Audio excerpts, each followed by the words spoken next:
അത് പിന്നെ ഞാൻ എന്നും തൃശ്ശൂർ എക്സാം എടുത്തപ്പോൾ ഒരു മന്ത് ഞാൻ തൃശ്ശൂർ ക്ലാസ്സിൽ പോയി തുടങ്ങി.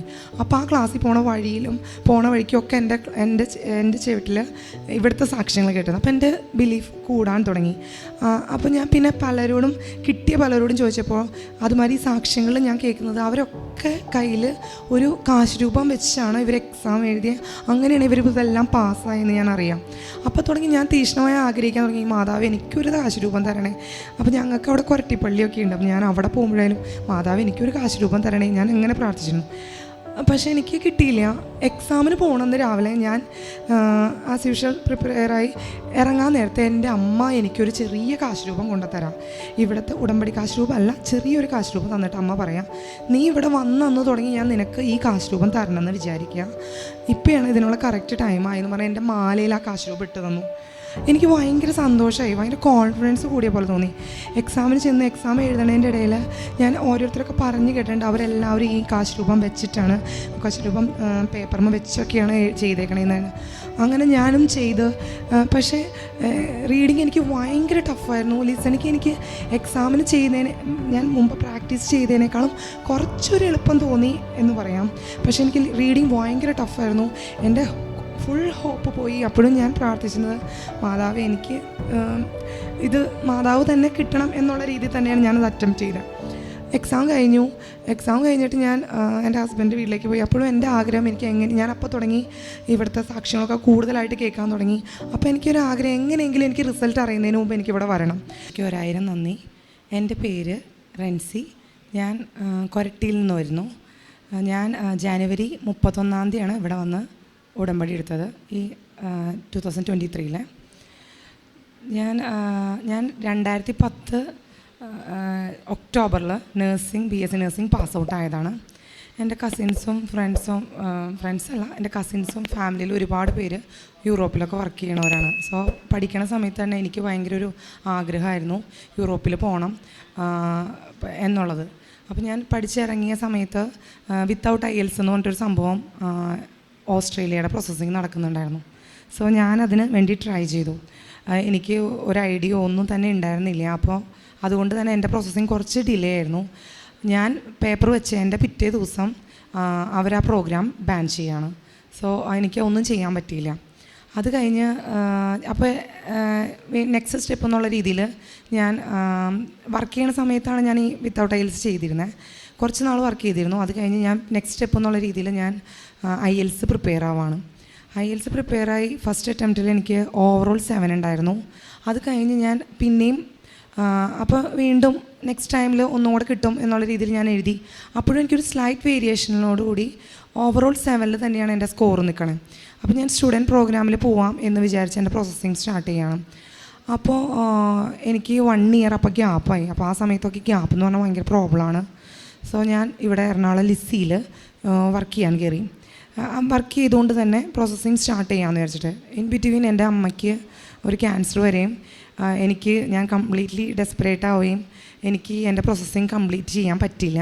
പിന്നെ അത് കഴിഞ്ഞ് അമ്മ ക്യൂറായി ബൈ ഗോഡ്സ് ഗ്രേസ്. ഇപ്പോൾ അമ്മയ്ക്ക് ഒരു പ്രശ്നമില്ല. അത് കഴിഞ്ഞ് എൻ്റെ മാരേജ് നടന്നു. മാരേജ് കഴിഞ്ഞ് ഞാൻ കുറച്ച് നാളും കൂടെ വർക്ക് ചെയ്തോളൂ. മൂത്ത കുഞ്ഞിനെ കൺസീവ് ആയപ്പോൾ തിയേറ്ററിലായിരുന്നു. സോ എനിക്ക് കണ്ടിന്യൂ ചെയ്യാൻ പറ്റിയില്ല. അപ്പോൾ ഞാൻ ഓട്ടോമാറ്റിക്കലി നെക്സ്റ്റ് എൻ്റെ സെൽഫ് പ്രിപ്പറേഷൻ സ്റ്റാർട്ട് ചെയ്തു. പക്ഷേ ഞാൻ എക്സാമിന് ഡേറ്റ് ഒന്നും എടുത്തിട്ടുണ്ടായിരുന്നില്ല. അത് കഴിഞ്ഞ് ഫസ്റ്റ് കുഞ്ഞ് ഒരു 9 മാസം 10 മാസമുള്ളപ്പോഴേക്ക് ഞാൻ നെക്സ്റ്റ് കൺസീവ് ആവാണ്. സോ അപ്പോൾ എനിക്ക് വീണ്ടും ജോലി ചെയ്യാനും പോകാനും പറ്റുന്നില്ല. IELTSന് പ്രിപ്പയർ ആവും. ഞാനപ്പോൾ അവന് രണ്ടാമത്തെ കുഞ്ഞിന് 1 വയസ്സായതിന് ശേഷം ഞാൻ IELTS പ്രിപ്പയർ ആയാണ്. അപ്പോഴും ഞാൻ 2 പ്രാവശ്യം എഴുതി. എൻ്റെ സെയിം സ്കോർ തന്നെ. ഒരു ഹോപ്പില്ല. ഞങ്ങൾ കാനഡ മൈഗ്രേഷൻ സ്റ്റാർട്ട് ചെയ്യാണ്. അത് ചെയ്യാമെന്ന് വിചാരിച്ചിട്ട്. അപ്പോൾ അത് ചെയ്തുകൊണ്ടിരിക്കലേ വർക്ക് ചെയ്യാം, കുറച്ച് നാൾ വർക്ക് ചെയ്യണം. അപ്പോൾ വർക്ക് ചെയ്യാൻ വീണ്ടും കയറി ചെയ്തുകൊണ്ടിരിക്കലേ ഞാൻ 3ാമത് കൺസീവ് ആവാണ്. 3ാമത് കൺസീവ് ആയതിൻ്റെ 2019 ഞാൻ ആ കുഞ്ഞ് ജനിച്ചു. അപ്പോൾ ഞാൻ വീണ്ടും സ്റ്റക്കാവാണ് വീട്ടിൽ തന്നെ. എനിക്ക് ഒന്നിനും പോകാൻ പറ്റുന്നില്ല, ജോലിക്കും പോകാൻ പറ്റുന്നില്ല. എനിക്ക് വർക്ക് ചെയ്യാന്നുള്ളത് വളരെയധികം താല്പര്യമുള്ളതാണ്. എൻ്റെ കുഞ്ഞുങ്ങളെ ആണെങ്കിൽ എനിക്ക് മാറ്റി നിർത്താനും പറ്റുന്നില്ല. ഹസ്ബൻഡിനാണെങ്കിൽ എൻ്റെ നാട്ടിൽ ജോലിക്ക് വിടാൻ വലിയ താല്പര്യമില്ല. പുറത്ത് പോയി നോക്കാം എന്നുള്ള തന്നെയാണ് താല്പര്യമായിരുന്നത്. അങ്ങനെ ഞാൻ കൊറോണയ്ക്ക് ശേഷം ഞാൻ സെൽഫായിട്ട് 3 കുഞ്ഞുങ്ങൾ, അവർക്ക് 2 പേർക്ക് ഓൺലൈൻ ക്ലാസ് ഉണ്ട്. കുഞ്ഞിതിനെ മമ്മി നോക്കി. അങ്ങനെ ഞാൻ അത് പ്രിപ്പറേഷൻ വീണ്ടും സ്റ്റാർട്ട് ചെയ്യണം. വലിയ കാര്യമൊന്നും ഉണ്ടായില്ല.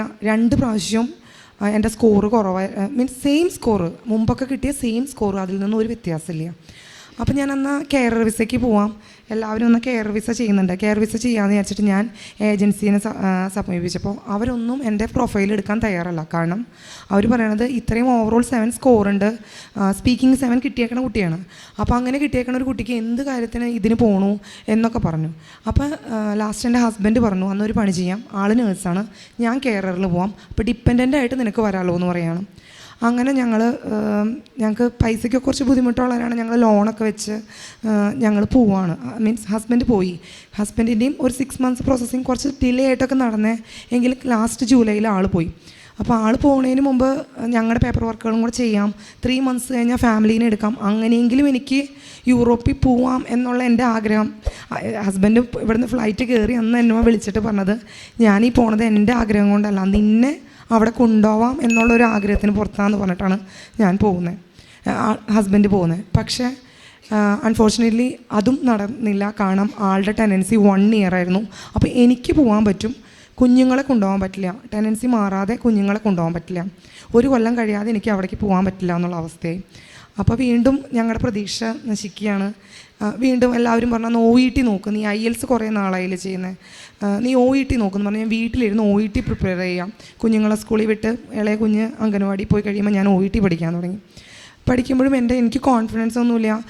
മിസ്സുമാരൊക്കെ അറ്റൻഡ് ചെയ്യണവർ പറയും, ഓക്കെയാണ്, താൻ ഈ പ്രാവശ്യം കിട്ടും. ഇത് ഞാൻ IELTSന് ജോയിൻ ചെയ്ത സമയം തുടങ്ങി ഞാൻ കേൾക്കുന്നതുകൊണ്ട് എനിക്കൊരു ഇതിലൊരു വിശ്വാസം ഉണ്ടായിരുന്നില്ല. കാരണം എക്സാമിൻ്റെ സമയത്ത് ഞാനിത് എങ്ങനെ പോയാലും ഉഴപ്പിയിട്ടല്ല, എനിക്കത് കിട്ടില്ല. അപ്പോൾ എൻ്റെ ഉള്ളിൽ തന്നെ എനിക്കൊരു തോട്ട് വരാണ്, ചിലപ്പോൾ ദൈവം ഇത് ആഗ്രഹിക്കാനായിട്ടാണോ എനിക്കിത് കിട്ടാത്തത്, എന്നൊക്കെ ഒരു ചിന്ത വന്നു. എങ്കിലും ഞാൻ എക്സാം എടുത്തുകൊണ്ടിരുന്നപ്പോൾ എൻ്റെ അനീത്തിയൊക്കെ എന്നെ വിളിച്ചു. അവളും UK അവൾ കെയറായിട്ട് വർക്ക് ചെയ്യുന്നു. അപ്പോൾ അവൾ എന്നെ വിളിച്ചിട്ട് എന്നോട് പറഞ്ഞു, നീ കുറേ അങ്ങനെ സാക്ഷ്യങ്ങളൊക്കെ കേൾക്കാം, അപ്പോൾ നിനക്ക് കുറച്ചും കൂടെ കോൺഫിഡൻസ് വരും എന്ന് പറഞ്ഞ് ഞാൻ. അപ്പോൾ എൻ്റെ മദറിലോ ഇവിടുത്തെ പ്രാർത്ഥനകളും ഇതൊക്കെ കേൾക്കുന്ന ആളാണ്. അപ്പോൾ അമ്മ എനിക്കൊരു വീഡിയോ ഇട്ട് തന്നു. അപ്പോൾ അത് കണ്ടപ്പോൾ എനിക്ക് ഭയങ്കര വിശ്വാസമായി. അത് പിന്നെ ഞാൻ എന്നും തൃശ്ശൂർ എക്സാം എടുത്തപ്പോൾ 1 മന്ത് ഞാൻ തൃശ്ശൂർ ക്ലാസ്സിൽ പോയി തുടങ്ങി. അപ്പോൾ ആ ക്ലാസ്സിൽ പോണ വഴിക്കൊക്കെ എൻ്റെ ചെവിട്ടിൽ ഇവിടുത്തെ സാക്ഷ്യങ്ങൾ കേട്ടത്. അപ്പോൾ എൻ്റെ ബിലീഫ് കൂടാൻ തുടങ്ങി. അപ്പോൾ ഞാൻ പിന്നെ കിട്ടിയ പലരോടും ചോദിച്ചപ്പോൾ അതുമാതിരി ഈ സാക്ഷ്യങ്ങൾ ഞാൻ കേൾക്കുന്നത് അവരൊക്കെ കയ്യിൽ ഒരു കാശ് രൂപം വെച്ചാണ് ഇവർ എക്സാം എഴുതിയത്. അങ്ങനെയാണ് ഇതെല്ലാം പാസ്സായെന്ന് ഞാൻ അറിയാം. അപ്പോൾ തുടങ്ങി ഞാൻ തീക്ഷ്ണമായി ആഗ്രഹിക്കാൻ തുടങ്ങി, മാതാവ് എനിക്കൊരു കാശ് രൂപം തരണേ. അപ്പോൾ ഞങ്ങൾക്ക് അവിടെ കൊരട്ടിപ്പള്ളിയൊക്കെ ഉണ്ട്. അപ്പോൾ ഞാൻ അവിടെ പോകുമ്പോഴായാലും മാതാവ് എനിക്കൊരു കാശ് രൂപം തരണേ ഞാൻ എങ്ങനെ പ്രാർത്ഥിച്ചിരുന്നു. പക്ഷേ എനിക്ക് കിട്ടിയില്ല. എക്സാമിന് പോകണമെന്ന് രാവിലെ ഞാൻ ആസ് യൂഷ്വൽ പ്രിപ്പയറായി ഇറങ്ങാൻ നേരത്തെ എൻ്റെ അമ്മ എനിക്കൊരു ചെറിയ കാശ് രൂപം കൊണ്ടുതരാം. ഇവിടുത്തെ ഉടമ്പടി കാശ് രൂപം അല്ല, ചെറിയൊരു കാശ് രൂപം തന്നിട്ട് അമ്മ പറയാം, നീ ഇവിടെ വന്നു തുടങ്ങി ഞാൻ നിനക്ക് ഈ കാശ് രൂപം തരണമെന്ന് വിചാരിക്കുക, ഇപ്പോഴാണ് ഇതിനുള്ള കറക്റ്റ് ടൈമായെന്ന് പറഞ്ഞാൽ എൻ്റെ മാലയിൽ ആ കാശ് രൂപം ഇട്ട് തന്നു. എനിക്ക് ഭയങ്കര സന്തോഷമായി, ഭയങ്കര കോൺഫിഡൻസ് കൂടിയ പോലെ തോന്നി. എക്സാമിന് ചെന്ന് എക്സാം എഴുതണതിൻ്റെ ഇടയിൽ ഞാൻ ഓരോരുത്തരൊക്കെ പറഞ്ഞ് കേട്ടിട്ടുണ്ട്, അവരെല്ലാവരും ഈ കാശ് രൂപം വെച്ചിട്ടാണ്, കാശ് രൂപം പേപ്പറിൽ വെച്ചൊക്കെയാണ് ചെയ്തേക്കണേന്ന്. അങ്ങനെ ഞാനും ചെയ്ത്. പക്ഷേ റീഡിങ് എനിക്ക് ഭയങ്കര ടഫായിരുന്നു. ലിസണിങ് എനിക്ക് എക്സാമിന് ഞാൻ മുമ്പ് പ്രാക്ടീസ് ചെയ്തതിനേക്കാളും കുറച്ചൊരു എളുപ്പം തോന്നി എന്ന് പറയാം. പക്ഷേ എനിക്ക് റീഡിങ് ഭയങ്കര ടഫായിരുന്നു. എൻ്റെ ഫുൾ ഹോപ്പ് പോയി. അപ്പോഴും ഞാൻ പ്രാർത്ഥിച്ചിരുന്നത്, മാതാവ് എനിക്ക് ഇത് മാതാവ് തന്നെ കിട്ടണം എന്നുള്ള രീതിയിൽ തന്നെയാണ് ഞാനത് അറ്റംപ്റ്റ് ചെയ്തത്.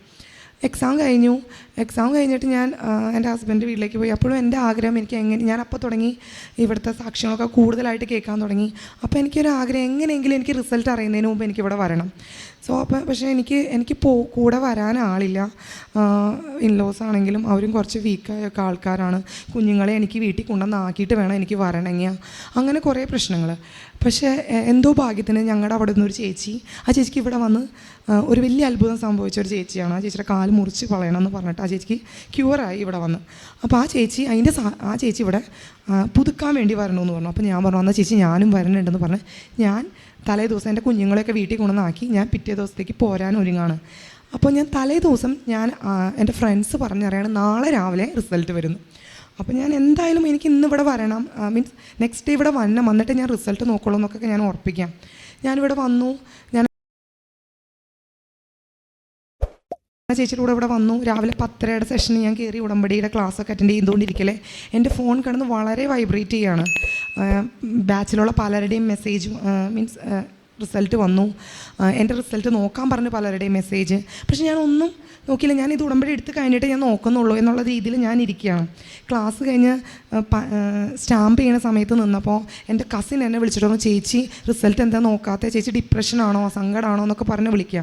അപ്പോൾ ഞാൻ പറഞ്ഞു, അല്ല ഞാനിങ്ങനെ ഇവിടെയാണ്, ഇത് കഴിഞ്ഞിട്ടേ ഞാൻ നോക്കത്തുള്ളൂ എന്ന് പറയാണ്. അപ്പോൾ ആ കുട്ടി എന്നോട് പറഞ്ഞു, ചേച്ചി എന്തായാലും ചേച്ചി എൻ്റെ പാസ്വേഡും മെയിലും വാങ്ങിച്ചു വെക്കുക, ചേച്ചിയുടെ അതില്ലെങ്കിൽ ചേച്ചിക്ക് ഇന്ന് റിസൾട്ട് നോക്കാൻ പറ്റില്ല, ഏജൻസിയിൽ വിളിച്ചാൽ അത് വാങ്ങിച്ചു നോക്കാം. അപ്പോൾ ഞാൻ അവർക്ക് ഇവിടെ നിന്ന് വിളിച്ചില്ല, ഞാൻ അവർക്ക് ടെക്സ്റ്റ് ചെയ്തു, എൻ്റെ പാസ്വേഡും മെയിലും തരാൻ പറഞ്ഞു. അപ്പോൾ ആ ആൾ പാസ്വേഡ് മെയിലും എൻ്റെ ഫോണിലേക്ക് സെൻഡ് ചെയ്തു. അതിന് തൊട്ട് പിന്നാലെ എനിക്കൊരു നെക്സ്റ്റ് മെസ്സേജ് വരാണ്. മെസ്സേജ് വരുമ്പോൾ നമുക്ക് ഫോണിൽ കാണാൻ പറ്റുമല്ലോ. ആ വന്ന മെസ്സേജ് ഒരു PDF ആണ്. അതിലെനിക്ക് എൻ്റെ ഫോട്ടോയുടെ ഈ ഫോർഹെഡ് പോർഷൻ വരെ കാണാം. അപ്പോൾ എനിക്കത് മനസ്സിലായി എൻ്റെ ഫോട്ടോയാണ് വന്നിരിക്കുന്നത്. ഞാൻ തുറന്നില്ല. ഞാനിവിടെ 1:30-2 മണിക്കാണ് ആ സംഭവം നടക്കുന്നത്. ഞാൻ അത് കഴിഞ്ഞ് 4 മണിയായി ഞാനിവിടെ ഉടമ്പടി എടുക്കാൻ വേണ്ടി ഞാൻ അവിടെ നിന്നപ്പോൾ സിസ്റ്റർ ഓരോരുത്തർക്കായിട്ട് മാതാവിനെ എൻ്റെ അടുത്ത് അക്കമ്പനി ചെയ്യണവരുടെ കയ്യിൽ ഓരോന്ന് കൊടുക്കുന്നുണ്ട്. അപ്പോൾ ഞാനും ആഗ്രഹിച്ചു എനിക്കും എന്തെങ്കിലും ഒന്ന് കിട്ടണേ. പക്ഷേ എനിക്ക് എൻ്റെ തൊട്ടിപ്പുറത്തുള്ള ആളെയാണ് ആദ്യം സിസ്റ്റർ വിളിച്ചത്. അപ്പോൾ എനിക്ക് ഉറപ്പായി ഇനി എനിക്ക് കിട്ടില്ല. പക്ഷേ ലാസ്റ്റ് സിസ്റ്റർ അത് കൊടുക്കുന്ന നേരത്തെ സിസ്റ്റർ വീണ്ടും ചോദിക്കുകയാണ്, ആരെങ്കിലും എക്സാം റിസൾട്ട് വെയിറ്റ് ചെയ്യുന്നുണ്ട്. അപ്പോൾ ഞാൻ വേഗം കൈ ഉയർത്തിയപ്പോൾ എനിക്കും കിട്ടി. അങ്ങനെ എനിക്ക് മാതാവിനെ എൻ്റെ കൂടെ മണിയടിച്ച് ഇവിടെ വരെ എത്താനുള്ള ഭാഗ്യം എനിക്ക് കിട്ടി. അപ്പോൾ തന്നെ എൻ്റെ ഉള്ളിൽ ഉറപ്പാണ് എനിക്ക് സ്കോർ ഉണ്ടാവും, എന്നെ മാതാവ് എന്തായാലും വെറുതെ ആക്കില്ല. അത് കഴിഞ്ഞ് ഞാൻ ഇവിടെ വന്ന് ഉടമ്പടി എടുത്തു, ഞാൻ പ്രാർത്ഥിച്ച് പോയി.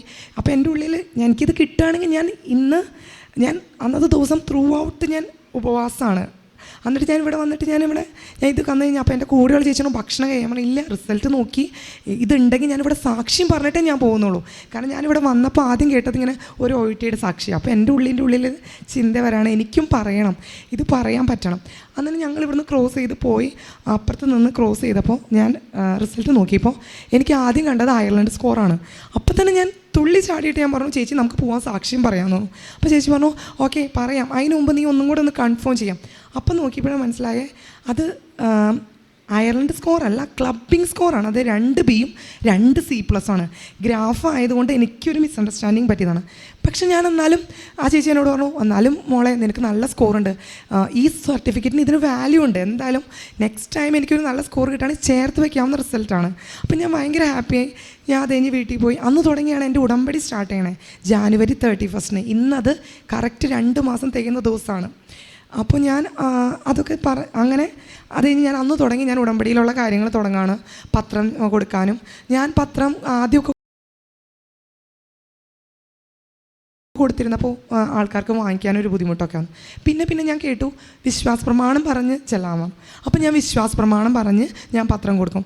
എനിക്കറിയാത്തവരിലാണ് ഞാൻ കൂടുതലും കൊടുക്കുക, കാരണം ഞാൻ ക്ലാസ്സിൽ പോണ വഴിക്കൊക്കെ ഉള്ളവരാണ്. അപ്പോൾ ഞാൻ ഹിന്ദുക്കൾ പോലും എൻ്റെ കയ്യിൽ നിന്ന് വാങ്ങിക്കാൻ തുടങ്ങി. മുഖം കാണുമ്പോൾ അവർക്ക് ചിലപ്പോൾ വാങ്ങിക്കാനൊരു ഇഷ്ടമില്ലെങ്കിൽ കൂടിയും ഞാൻ വിശ്വാസ പ്രമാണം ചൊല്ലിക്കൊണ്ട് കൊടുക്കുമ്പോൾ അവർ വാങ്ങിക്കുന്ന പോലെ എനിക്ക് തോന്നി തുടങ്ങി. അങ്ങനെ ഞാൻ ഒറ്റ ട്യൂസ്ഡേയ്സ് ഞാൻ ക്ലാസ്സിൽ പോകത്തില്ല. ഞാൻ ക്ലാസ്സിൽ പോവാതെ ആ ട്യൂസ്ഡേ ഞാൻ ഇതിന് വേണ്ടി പ്രാർത്ഥനയ്ക്ക് വേണ്ടി മാത്രം അച്ഛൻ്റെ ധ്യാനത്തിനും പ്രാർത്ഥനയ്ക്ക് ഇരിക്കും. അത് കഴിഞ്ഞിട്ടേ ഞാൻ അന്നത്തെ ദിവസം ഞാൻ മിക്ക ദിവസങ്ങളിലും കൂടുതൽ ദിവസങ്ങളും ഉപവാസം തന്നെയായിരിക്കും. അത് കഴിഞ്ഞിട്ട് ഞാൻ ജലപാനം പോലും എടുക്കുകയുള്ളൂ. അപ്പോൾ അമ്മയൊക്കെ വന്നിട്ട് പറയും, മോളെ നീ ഭക്ഷണം കഴിക്കാം. ഇല്ല ഇത് കഴിയട്ടെ. ചിലപ്പോൾ അത് മിക്ക ദിവസങ്ങളും എനിക്കത് 1:30 ഇവിടുത്തെ ടൈമിൽ തന്നെ തീരും. ചില ദിവസങ്ങളിൽ എനിക്കത് 3:30. കാരണം ഞാൻ എന്തെങ്കിലും കാര്യത്തിനോ എന്തെങ്കിലും ഒരു കാരണവശാൽ എനിക്കത് ചിലപ്പോൾ നെറ്റിൻ്റെ പ്രശ്നം കൊണ്ടോ അല്ലെങ്കിൽ ഷെക്കീനയിലെ പ്രശ്നങ്ങളും കൊണ്ടൊക്കെ ചിലപ്പോൾ അത് മിസ്സാവാറുണ്ട്. അങ്ങനെ ഇപ്പോൾ എൻ്റെ രണ്ടാമത് ഞാൻ എക്സാമിന് ഡേറ്റ് എടുത്തു. ഞാനിവിടെ വന്ന് അച്ഛൻ്റെ അടുത്ത് നിന്ന് ബ്ലെസ്സിങ് വാങ്ങിച്ചു. ബ്ലെസ്സിങ് വാങ്ങിക്കുന്നതിന് മുമ്പ് എൻ്റെ ജീവിതത്തിൽ വേറെ കുറച്ച് പ്രശ്നങ്ങളൊക്കെ ഉണ്ടായി. അതെൻ്റെ രണ്ടാമത്തെ സാക്ഷിയാണ്. അപ്പോൾ ഞാൻ ഇവിടെ വന്ന് അച്ഛൻ്റെ അടുത്ത് ബ്ലെസ്സിങ് വാങ്ങിച്ചു. ഞാൻ എക്സാം എഴുതാണ്. ഞാൻ ഒന്നും പഠിക്കാറില്ല എന്ന് തന്നെ പറയണം. ആ സമയത്ത് ആദ്യത്തെ ടൈമിൽ ചെയ്തിരുന്നതോ അല്ലെങ്കിൽ ഞാൻ മുമ്പ് IELTS ഒക്കെ ചെയ്തിരുന്നപ്പോൾ ഞാൻ വെളുപ്പിന് 4 മണിക്ക് എണീറ്റിരുന്ന് വർക്കൗട്ട് ചെയ്യും. കാരണം കുട്ടികൾ ഉറങ്ങാൻ നേരത്തെ എനിക്ക് വർക്കൗട്ട് ചെയ്യണം. അപ്പോൾ വീട്ടിൽ തന്നെ എല്ലാവരും പറഞ്ഞു തുടങ്ങി, നീ ഇങ്ങനെയൊന്നും ചെയ്തിട്ട് കിട്ടാത്ത സ്ഥിതിക്ക് ചിലപ്പോൾ ദൈവം അത് ആഗ്രഹിക്കാനായിട്ടായിരിക്കും തന്നെ എൻ്റെ ഉള്ളിലും തോന്നി തുടങ്ങി. മറ്റുള്ളവരും പറയാൻ തുടങ്ങി. എൻ്റെ ഒരു ആൻറ്റി എന്നോട് പറഞ്ഞു, നിനക്ക് വർക്കൗട്ട് കുറഞ്ഞിട്ടല്ല നിനക്ക് കിട്ടാത്ത, ദൈവത്തിൻ്റെ കൃപ കുറഞ്ഞിട്ടാണ്. അപ്പോൾ അതിന് നീ ഇവിടെ തന്നെ പോയാലേ നിനക്ക് ദൈവത്തിൻ്റെ കൃപ കിട്ടത്തുള്ളൂ. അങ്ങനെ പറഞ്ഞാണ് ഞാൻ ഇങ്ങോട്ട് വരുന്നതൊക്കെ. എന്നിട്ട് ഞാൻ എക്സാം എഴുതി. എക്സാം എനിക്ക് എൻ്റെ മാംസിനൊക്കെ ഭയങ്കര പ്രതീക്ഷയായിരുന്നു. പക്ഷേ എനിക്ക് ലിസണിങ്ങും റീഡിങ്ങും എ പാർട്ട് എനിക്ക് കുഴപ്പമുണ്ടായില്ല. പക്ഷേ ബി പാർട്ട് സി പാർട്ട് എനിക്ക് ഭയങ്കര ടഫായിരുന്നു. റൈറ്റിംഗ് ഞാൻ എഴുതി, പക്ഷെ ഞാൻ അത് എക്സാം കഴിഞ്ഞ് ഞാൻ പുറത്തിറങ്ങിയപ്പോൾ ഡിസ്കസ് ചെയ്തപ്പോഴാണ് അറിയുന്നത് ഞാൻ എഴുതിയത് അട്ടർ ഫ്ലോപ്പാന്നുള്ള കാര്യം. അപ്പോൾ എനിക്ക് ആകെ എൻ്റെ എല്ലാ കോൺഫിഡൻസും പോയി. പക്ഷേ എൻ്റെ ഉള്ളിൽ അപ്പോഴും എൻ്റെ ഉള്ളിലിരുന്നൊരു ധൈര്യമുള്ളത്, സ്പീക്കിങ്ങും അതുപോലെ തന്നെ. സ്പീക്കിങ്ങിന് വന്ന ഒരു എക്സാമിനർ ഒരു ക്യൂ കാർഡിന് തന്ന എക്സാമിനറിൻ്റെ റോൾ പ്ലേയിലെ ആളുടെ പേര് മേരി എന്നായിരുന്നു. പക്ഷെ ഞാൻ എന്തോ സംഭവിച്ച് ഞാൻ സമയത്ത് പേര് മാറിപ്പോയി. ഫസ്റ്റ് പറഞ്ഞ ക്യൂ കാർഡിലെ പേര് പറഞ്ഞു. അപ്പോൾ അങ്ങനെ ഉണ്ടെങ്കിൽ നമുക്ക് ഒരിക്കലും സിക്ക് മേളിൽ കയറില്ല, ഒരിക്കലും റെക്കോർഡ് സ്കോർ കിട്ടില്ല എന്ന് തന്നെയാണ് എല്ലാവരും പറഞ്ഞത്. ഞാൻ മുമ്പ് അത് കേട്ടിട്ടുണ്ട് അങ്ങനെ. അപ്പോൾ എനിക്ക് എക്സാം കഴിഞ്ഞപ്പോൾ തുടങ്ങി ടെൻഷനാണ്. പിന്നെ എൻ്റെ ഉള്ളിലിരുന്ന് ആരോ പറയാം, സ്പീക്കിങ്ങും റൈറ്റിങ്ങും പോയാൽ ലാസ്റ്റ് ടൈം കിട്ടിയാണ്, കാരണം ക്ലബിംഗ് സ്കോർ തരും മാതാവ് എനിക്ക്. അങ്ങനെ പറഞ്ഞാണ് ഞാനത് ചെയ്യുന്നത്. അത് കഴിഞ്ഞ ട്യൂസ്ഡേ എൻ്റെ റിസൾട്ട് വന്നു.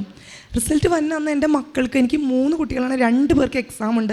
ഞാൻ ആ ഒരു എക്സാമിന് കൊണ്ടുപോയി തിരിച്ച് വന്നപ്പോൾ ലേറ്റായ കാരണം ഞാനിവിടെ 1:30 ആയപ്പോഴും അച്ഛൻ്റെ ക്ലാസ്സിൽ ഞാൻ ഓൺലൈനിൽ കയറുന്നത്. എൻ്റെ ഇത് കഴിഞ്ഞപ്പോൾ 3:30. അപ്പോൾ പലരും പറഞ്ഞു റിസൾട്ട് വന്നു തുടങ്ങി. 12 മണിക്ക് മെസ്സേജ് വന്നു. പക്ഷേ എനിക്ക് മാത്രം മെയിൽ വന്നിട്ടില്ല. ഞാനിത് കാണുന്നതിൻ്റെ ഇടയിൽ എൻ്റെ മെയിൽ വന്നിട്ടില്ല. 3:30 എൻ്റെ എക്സാം, ഞാൻ 3:30 എൻ്റെ അച്ഛൻ്റെ പ്രെയർ എൻ്റെ ഫോണിൽ കഴിഞ്ഞ വശം എൻ്റെ ഫോണിൽ മെയിലിൻ്റെ ഇതുവരാണ്. മെയിൽ വന്നപ്പോൾ എനിക്ക് തോന്നാണ്, എനിക്കൊന്ന് വിശ്വാസ പ്രമാണം ചെല്ലാം എന്ന് തോന്നി. ഞാൻ ഒരു വിശ്വാസ പ്രമാണം ചെല്ലാണ്. ഒരു വിശ്വാസ പ്രമാണം ചെല്ലിക്കൊണ്ടിരിക്കില്ല. എൻ്റെ ഉള്ളിലിരുന്ന് പറയാം, ഒരെണ്ണമല്ല നീ 3 എണ്ണം ചെല്ലാൻ. അങ്ങനെ ഞാൻ 3ാമത്തെ വിശ്വാസ പ്രമാണം ചെല്ലിത്തീർന്നതും, സ്വർഗ്ഗസ്നേഹിതാവിൻ നന്മ പറഞ്ഞ് ചെല്ലിത്തീർന്നതും എൻ്റെ മെയിൽ ഓപ്പണായി. റിസൾട്ട് നോക്കിയപ്പോൾ എനിക്ക് അയർലൻഡ് ക്ലബിംഗ് സ്കോറാണ്. സ്പീക്കിംഗ് മാത്രം 320, ബാക്കി 3നും 350 എബോ ഉണ്ട്. ലിസണിങ് 420 ആണ്. എനിക്ക് ഒരിക്കൽ പോലും അത്രയും സ്കോർ കിട്ടിയിട്ടില്ല. ഈവൻ ഒരു മോക്ക് ടെസ്റ്റിനോ ഞാൻ പ്രാക്ടീസ് ചെയ്യുമ്പോഴോ പുതിയതായിട്ട് ചെയ്യുന്ന ഒരു മെറ്റീരിയലിനോ ഒരിക്കൽ പോലും എനിക്ക് ആ സ്കോർ കിട്ടിയിട്ടില്ല. അങ്ങനെ അത്രയും നല്ലൊരു സ്കോർ എനിക്ക് കിട്ടി. ഞാൻ ഡെഫിനറ്റായിട്ടും വിശ്വസിക്കുന്നത് ഇത് മാതാവ് തന്ന ഒരിതാണ്. അപ്പോൾ ഞാൻ ഏതെങ്കിലും ഒരു യൂറോപ്യൻ കൺട്രിയിലോട്ട് പോകണമെന്നാണ് ഞാൻ ആഗ്രഹിച്ചത്. എനിക്ക് ഇപ്പോൾ അയർലൻഡ് സ്കോറാണ് പ്രസൻറ്റ്. ക്ലബ് ചെയ്താൽ അത് UK-യുടെയും ന്യൂസിലാൻഡിൻ്റെയും സ്കോറാണ് കിട്ടിയിരിക്കുന്നത്. സോ അത് 3 രാജ്യത്തേക്കും പോകാനുള്ള അത്രയും വലിയ അനുഗ്രഹം എനിക്ക് മാതാവ് തന്നിട്ടുണ്ട്. അത് എൻ്റെ ആദ്യത്തെ സാക്ഷ്യം. രണ്ടാമത്തെ കാര്യം, സ്കോർ കിട്ടിയെങ്കിലും എനിക്ക് 10 ഇയേഴ്സിൻ്റെ ഗ്യാപ്പുണ്ട്. ഞാൻ 2014 ജോലി നിർത്തിയ ആളാണ്. അപ്പോൾ എനിക്ക് എന്താ ചെയ്യേണ്ടതെന്ന് അറിയില്ല. അത് കൂടാതെ എൻ്റെ ഹസ്ബൻഡ് ഇപ്പോൾ ഞാനിവിടെ വന്ന് ഇതൊക്കെ ഹസ്ബൻഡ് പോയി കഴിഞ്ഞപ്പോൾ കുറച്ച് ഡിപ്രഷനും സങ്കടമൊക്കെ ആയി തുടങ്ങി. ആൾക്ക് ഞങ്ങൾ ഫാമിലി ഇല്ലാത്തതിൻ്റെ വിഷമങ്ങൾ എന്നെ വിളിക്കാതെ തന്നെയായി തുടങ്ങി. 2-3 ആഴ്ച കൂടുമ്പോൾ ഒരു പ്രാവശ്യം വിളിച്ച് എൻ്റെ കാര്യങ്ങളൊന്നും തന്നെ തിരക്കില്ല, പൈസയുടെ കാര്യങ്ങളും അങ്ങനെ എന്തെങ്കിലുമൊക്കെയാണ് ആൾ പറഞ്ഞു തുടങ്ങി. അപ്പോൾ എനിക്ക് ഭയങ്കര വിഷമമായിരുന്നു. ഞാൻ ലാസ്റ്റ് ടൈം ഇവിടെ എക്സാമിൻ്റെ പേപ്പറും കൊണ്ട് ഇവിടെ വന്നപ്പോഴും ഞാൻ പ്രാർത്ഥിച്ചത് മുഴുവൻ പരീക്ഷയ്ക്ക് പാസ്സാവുന്നതിനേക്കാളും കൂടുതൽ എൻ്റെ ജീവിതം എനിക്ക് തിരിച്ചു തന്നെ. കാരണം ആളെന്നെ കുറ്റപ്പെടുത്താനും തുടങ്ങി. നിൻ്റെ ആഗ്രഹപ്രകാരം ഞാൻ വന്നത്, എന്നിട്ടിപ്പോൾ നമ്മുടെ കുടുംബമാണ് പോണേ. അപ്പോൾ ഞാൻ ആകെ പ്രാർത്ഥിച്ച്, എന്നും കരഞ്ഞ് ഞാൻ കുർബാനയ്ക്ക് പോകുമ്പോൾ പ്രാർത്ഥിച്ചത്, എൻ്റെ കുടുംബം എനിക്ക് തിരിച്ചു തരണേ. എൻ്റെ അത്യാഗ്രഹം കൊണ്ടാണ് ഞാൻ ചിലപ്പോൾ യൂറോപ്പിലേക്ക് പോകണമെന്ന് ആഗ്രഹിച്ചത്. അങ്ങനെ ഞാൻ കരഞ്ഞു വേഗം പ്രാർത്ഥിക്കാൻ തുടങ്ങി. പക്ഷേ അതിൻ്റെ ഫലമായിട്ട് ഈ റിസൾട്ട് അറിയണതിന് ഒരാഴ്ച മുമ്പ് തുടങ്ങി ഹസ്ബൻഡ് പറഞ്ഞു, അന്ന് ഡിപ്പെൻഡൻറ്റ് വിസയിൽ ഞാൻ നിന്നെ മക്കളെ എടുക്കാം, അവിടെ ലാൻഡ് ലോഡും വില്ലിങ്ങായി പിള്ളേരെ കൊണ്ടുവന്നോളാൻ പറഞ്ഞു. അങ്ങനെ അതിൻ്റെ പ്രോസസ്സിങ്ങൾ ചെറുതായിട്ട് സ്റ്റാർട്ട് ചെയ്തതിൻ്റെ ഇടയിലാണ് എനിക്ക് ഇപ്പോൾ ഒരു അഡീഷണൽ ബോണസ് എന്നുള്ള രീതിയിൽ എൻ്റെ ഈ സ്കോർ എനിക്ക് കിട്ടിയത്. അപ്പോൾ ഇപ്പോൾ എനിക്ക് അതെൻ്റെ ഒരു 2ാമത്തെ സാക്ഷിയാണ്. എൻ്റെ ഹസ്ബൻഡ് ഇപ്പോൾ പഴയതിലും സ്നേഹമായിട്ടും എന്നും വിളിക്കും, വർത്തമാനവും പറയും, ഒക്കെ ഓക്കെയാണ്. 3ാമത്തെ കാര്യം എന്ന് പറയുന്നത്, എനിക്ക് 10 വർഷത്തെ ഗ്യാപ്പുണ്ട്. അപ്പോൾ എനിക്കിനി ഈ പേപ്പർ വർക്കുകൾ നടക്കാൻ പറ്റുമോ, അതോ എനിക്ക് എൻ്റെ ഹസ്ബൻഡിൻ്റെ അടുത്തേക്ക് എത്രയും പെട്ടെന്ന് പോകണോ, എന്ത് ചെയ്യേണ്ടതെന്ന് എനിക്കൊരു തീരുമാനം ഉണ്ടായില്ല. റിസൾട്ട് പറഞ്ഞിട്ട് പിറ്റേ ദിവസം ഞാൻ ഇങ്ങോട്ട് വരാമെന്ന് വെച്ചിട്ടാണ് എനിക്ക് PCCക്ക് കോൾ വരുന്നത്. സോ എനിക്ക് വരാൻ പറ്റിയില്ല. ഇന്നലെ എൻ്റെ മെഡിക്കലായിരുന്നു. അപ്പോൾ ഞാൻ വിചാരിച്ചു ഇന്നെങ്കിലും എനിക്ക് പോകണം. അപ്പോൾ ഞാൻ ഇന്ന് വീട്ടിൽ പോകണ കാര്യം പറഞ്ഞപ്പോൾ അമ്മ എന്നോട് പറഞ്ഞു, എടി എനിക്ക് ഇന്ന് പള്ളിയിൽ കുരിശിൻ്റെ വഴിയും കാര്യങ്ങളാണ്, നീ ഇന്ന് പോയാൽ ഞാൻ എന്ത് ചെയ്യും. അപ്പോൾ ഞാൻ പറഞ്ഞു, അമ്മ അത് ഞാൻ ഒരാളെ ഞാൻ കൊണ്ടുവന്നോളാം എന്ന് പറഞ്ഞ് അമ്മ അത് എങ്ങനെയെങ്കിലും അഡ്ജസ്റ്റ് ചെയ്യുമെന്ന് പറഞ്ഞാൽ കട്ടായി പറഞ്ഞു എൻ്റെ കൂടെ വരാമെന്ന് പറഞ്ഞാൽ എൻ്റെ ആൻറ്റിക്ക് ലാസ്റ്റ് വയ്യായി വന്ന ആൻറ്റിക്കും വരാൻ പറ്റിയില്ല. ഞാൻ തന്നെ ആദ്യമായിട്ട് ഇത്രയും ദൂരം വരണേ. അപ്പോൾ ഞാൻ മോനെയും കൂട്ടി രാവിലെ ഞാൻ ഇന്നലെ ഞാൻ വിചാരിച്ചു ഒന്നും പറ്റില്ലെങ്കിൽ എൻ്റെ മൂത്ത മോനെയും കൊണ്ട് ഞാൻ വരും. അവനെയും കൊണ്ട് പോരാമെന്ന് വിചാരിച്ച് ഞാൻ തീരുമാനം എടുത്തതിൻ്റെ പിന്നാലെ എൻ്റെ ഹസ്ബൻഡ് എന്നെ വിളിക്കുകയാണ്.